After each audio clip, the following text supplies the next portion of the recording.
Hello అందరికీ ఎలా ఉన్నారు బాగున్నారా ఈ రోజు అయితే నేను మన వీడియోలో హెల్దీ బ్రేక్ఫాస్ట్ ఒకటి ప్రిపేర్ చేస్తున్నాను అది ఎలా చేయాలో చూసేద్దాం రండి ముందుగా అయితే ఒక కప్ లో బేసన్ ఫ్లోర్ తీసుకోవాలి ఒక కప్పు తీసుకొని దాంట్లో కొన్ని పచ్చిమిర్చి ముక్కలు యాడ్ చేసుకోవాలి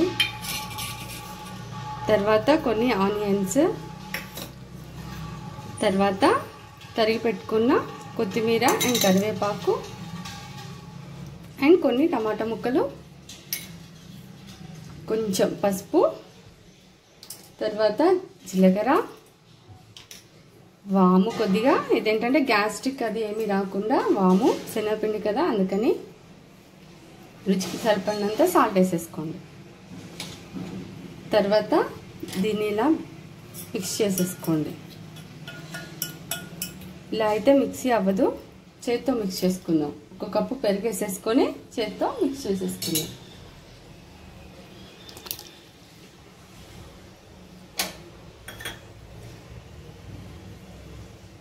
అలాగే ఇందులో కొన్ని వాటర్ కూడా యాడ్ చేసేసుకోండి మీరు ఈ వీడియో లాస్ట్ ఎండింగ్ వరకు చూడండి మీకు ఒక టిప్ చెప్తానండి యూస్ఫుల్ అయ్యే టిప్ ఇలా చేతితో బాగా మిక్స్ చేసుకోండి ఇలా కలుపుకోవడం వల్ల ఏంటంటే ఈ ఆనియన్స్ టొమాటో ముక్కలు పచ్చిమిర్చి ముక్కలు అన్నీ పిండిలో బాగా మిక్స్ అయిపోతాయి అలాగే ఉండలు లేకుండా కరిగిపోతుంటాయి ఇలా మిక్స్ చేసుకొని క్లోజ్ చేసేసి ఒక 5 మినిట్స్ పక్కన పెట్టేసేయండి ఈలోపు మనం స్టవ్ ఆన్ చేసుకుందాము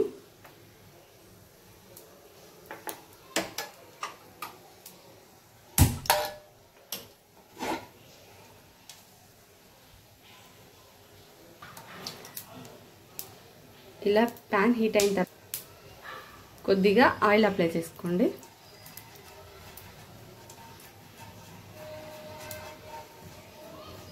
చాలా ఈజీగా అయిపోతుందండి కంపల్సరీ ట్రై చేయండి అలాగే మనం ఏదైనా ముందుగా బ్రేక్ఫాస్ట్కి ప్లాన్ చేసుకోకపోయినా ఇన్స్టాంట్గా ఇంట్లో ఉన్న శనగపిండితో ఇలా ప్రిపేర్ చేసుకుంటే high calories and high protein food also and తొందరగా డైజెషన్ కూడా అయిపోతుంది పిల్లలు కూడా చాలా ఇష్టపడతారు దీన్ని ఇలా అప్లై చేసుకున్న తర్వాత ముందుగా కలిపెట్టుకున్నాం కదా ఈ పిండిని మరొకసారి ఇలా మిక్స్ చేసుకొని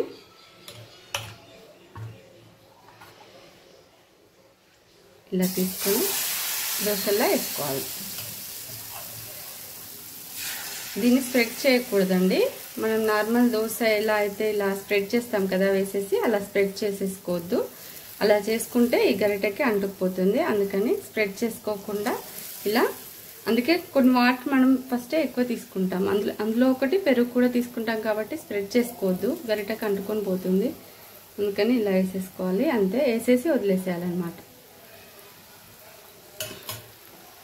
ఇలా వేసేసుకొని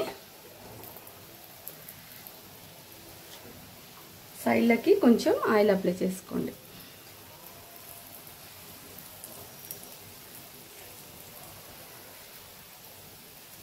చాలా టేస్టీగా ఉంటుందండి కంపల్సరీ ట్రై చేయండి అలాగే శనగపిండి కదా అలా గ్యాస్ట్రిక్ అది అవుతుంది అనుకుంటారు కానీ అలా ఏం అవ్వదు చాలా బాగుంటుంది అని ఈజీగా అయిపోతుంది దీన్ని ఒక 2 మినిట్స్ ఇలా బాగా కాలనివ్వండి సైడ్ కాలిన తర్వాత ఒక సైడ్కి తిరిగేసుకోండి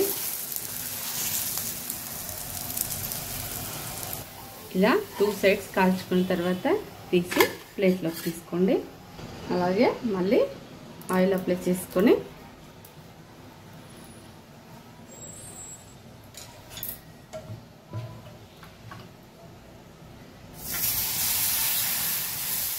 ఉప్పు కూడా వేసేసుకోవచ్చు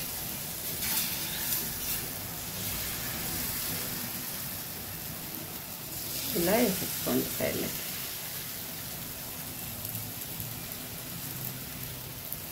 వేసుకున్న తర్వాత మళ్ళీ సైడ్లకి కొంచెం ఆయిల్ అప్లై చేసేసుకోండి ఇది సిమ్లోనే అయిపోతుందండి హై ఫ్లేమ్లో అవసరం లేదు హై ఫ్లేమ్లో పెడితే కింద మొత్తం అడుగంటిపోతుంది అందుకని సిమ్లో పెట్టేసుకొని చేసేసుకోండి ఇలా ఇది కూడా ఒక సైడ్ కాలిన తర్వాత టర్న్ చేసుకోండి చేసుకొని కొంచెం ఆయిల్ అప్లై చేసుకుందాం మనం టేస్ట్ బాగుంటుంది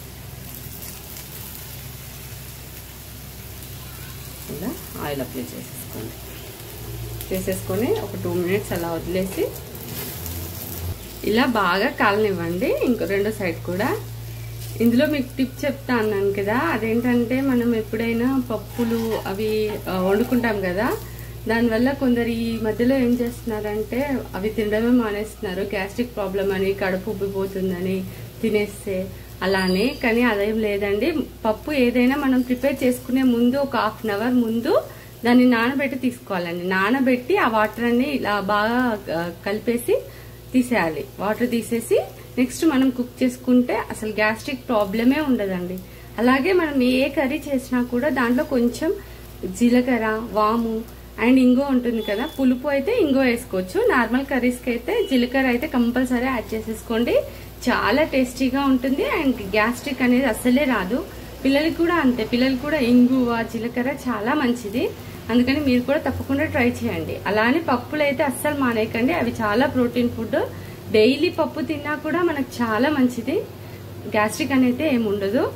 అందుకని పప్పు తినని వాళ్ళ కోసం కూడా ఈ రెసిపీ అనేది యూజ్ అవుతుంది. ఎందుకంటే దీంట్లో శనగపిండి ఉంది కదా, అది పప్పు నుంచే వస్తుంది కదా. అందుకని ఇలా మళ్ళీ మనం ఎటైనా ఆఫీస్ వర్క్ కానీ బయటకు వెళ్లే వర్క్ కానీ ఏదైనా ఉందనుకోండి, ఇలా తొందరగా ప్రిపేర్ చేసుకోవచ్చు. దీన్ని కూడా ప్లేట్లోకి తీసేసుకోండి. ఇలా ప్రిపేర్ చేసుకున్న దోశల్ని సర్వింగ్ ప్లేట్లోకి తీసుకొని సర్వ్ చేసుకోవాలి. దీన్ని పెరుగుతో కానీ చట్నీతో కానీ తింటే చాలా బాగుంటుందండి.